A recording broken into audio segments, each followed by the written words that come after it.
زیادہ جھکنے کے لیے اپنی ٹانگیں بھی ٹیڑھی کر دیتے ہیں، تو ٹانگیں ٹیڑھی کر کے رکوع کرنا یہ سنت کے خلاف ہے۔ کمر جھک جائے اور ٹانگیں بالکل سیدھی رکھے رکوع کی حالت میں، ایسا کرنا بھی سنت ہے۔ اور پھر اسی طرح نماز کی سنتوں میں سے یہ بھی ہے کہ جب آپ اٹھتے ہیں رکوع کر کے سمیع اللہ لمن حمدہ ربنا لک الحمد، تو اپنے ہاتھوں کو ایسے نیچے لٹکا دینا، ہاتھوں کا رکوع کے اٹھنے کے بعد دونوں طرف سے لٹکے رہنا، یہ عمل بھی سنت ہے۔ تو یہ نماز میں سنتیں ہیں۔ اور پھر اسی طرح جب آپ کھڑے ہیں نماز کے لیے تو دونوں پاؤں کے درمیان 4 انگلیوں کا فاصلہ رکھنا، یہ بھی سنت ہے۔ کچھ دوست اپنی ٹانگیں بہت زیادہ کھول دیتے ہیں، یہ عمل سنت کے خلاف ہے۔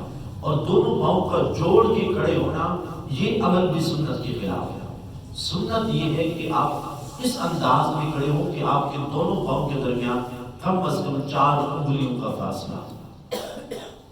اور یہ آپ ہمیشہ یاد رکھیں، شریعت کے جتنے بھی مسائل ہوتے ہیں، یہ جتنی بھی پابندیاں ہیں، سنتیں ہیں، فرض ہیں، واجب ہیں، یہ سارے کے سارے تندرست آدمی کے لیے۔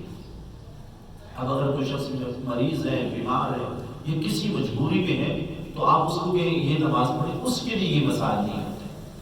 اگر وہ مجبور شخص ہے تو شریعت بھی اس کے لیے پھر آسانی پیدا کر دیتی ہے۔ اگر کوئی شخص اتنا جسم موٹاپا ہے، اب اس کا پیٹ اتنا پھولا ہوا، اور اتنا موٹاپا، پیٹ پھولا ہوا، بدن پھولا ہوا، اس کی ٹانگیں رانیں اتنی موٹی ہو، تو آپ اس کو کہیں کہ پاؤں اتنے ملا کے کھڑے ہو، تو یہ اس کے لیے تکلیف کا سبب ہوگا۔ تو یہ مسئلہ ان کے لیے نہیں ہے۔ جیسے میں نے کہا کہ رکوع میں آپ جھکیں تو آپ کی کمر سیدھی ہو، یہ بھی تندرست آدمی کے لیے ہے۔ جیسے میں نے بتایا کہ جب سجدے میں جائیں تو پہلے آپ کے گھٹنے لگے، بعد میں ہاتھ لگے، یہ مسئلہ بھی تندرست کے لیے ہے۔ جو کمزور آدمی یا بیمار ہے، وہ تو جب رکوع سے سجدے کی طرف جائے گا، پہلے ہاتھ زمین پہ رکھے گا، ہاتھوں کے سہارے سے پھر سجدے میں جائے گا۔ تو یہ جتنے بھی شریعت کی مسائل ہیں، یہ تندرست آدمی کے لیے ہے۔ تو بہرحال دونوں پاؤں کے درمیان 4 انگلیوں کا فاصلہ رکھ کے کھڑے ہونا، جس کے لیے آسانی ہے، تو یہ عمل اس کے لیے بھی سنت ہے۔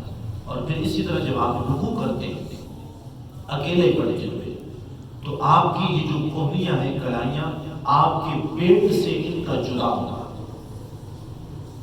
آپ کے پیٹ سے بھی اور آپ کے رانوں سے بھی الگ ہونا، یعنی چمٹ کے نہیں کہ آپ کی کوہنیاں ادھر رانوں سے لگ رہی ہوں، ادھر پیٹ کے ساتھ بھی لگ رہی ہوں، یہ عمل سنت کے خلاف ہے۔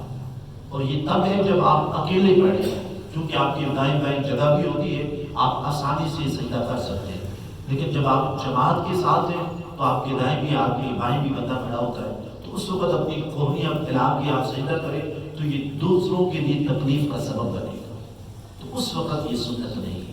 جب آپ اکیلے پڑھ رہے ہیں، دائیں بائیں والے کو بھی تکلیف کا سامنا نہیں ہے، تو اس وقت حکم ہے، سنت ہے کہ اپنے بازو کو پھیلا کر رکھیں، آپ کی کوہنیاں بھی الگ پیٹ سے اٹھی ہوئی ہوں۔ اور پھر جب آپ اتحیات کے لیے بیٹھتے ہیں تو الٹے پاؤں کا بچھا دینا اور سیدھے پاؤں کا کھڑا کر دینا، یہ عمل بھی سنت ہے۔ کچھ لوگ دونوں پاؤں کھڑے کر کے اس پر بیٹھ جاتے ہیں، تو یہ اکثر نوجوان جب پینٹ پہنی ہوتی ہے تو ان کا بیٹھنا مشکل ہو جاتا ہے۔ تو اگر ایسا کرتے، حدیث بات میں آتے ہیں، آپ صاحب نے فرمایا یہ بیٹھنا کتے کا بیٹھنا ہے، اور تم نماز میں کتوں کی طرح نہ بیٹھا کرو۔ دونوں پاؤں کو کھڑے کر دے، یا پھر بعض دفعہ ایسا بھی ہوتا ہے کہ دوست دونوں پاؤں کو ایک طرف نکال دیتے ہیں، دونوں پاؤں بچھا دیتے ہیں، اس پر بیٹھ جاتے ہیں، تو یہ عمل بھی سنت کے خلاف ہے۔ آپ کا الٹا پاؤں بچھا ہو، اس پر بیٹھے اور سیدھا پاؤں کھڑا کریں، یہ نماز میں کرنا اس طرح، یہ عمل سنت ہے۔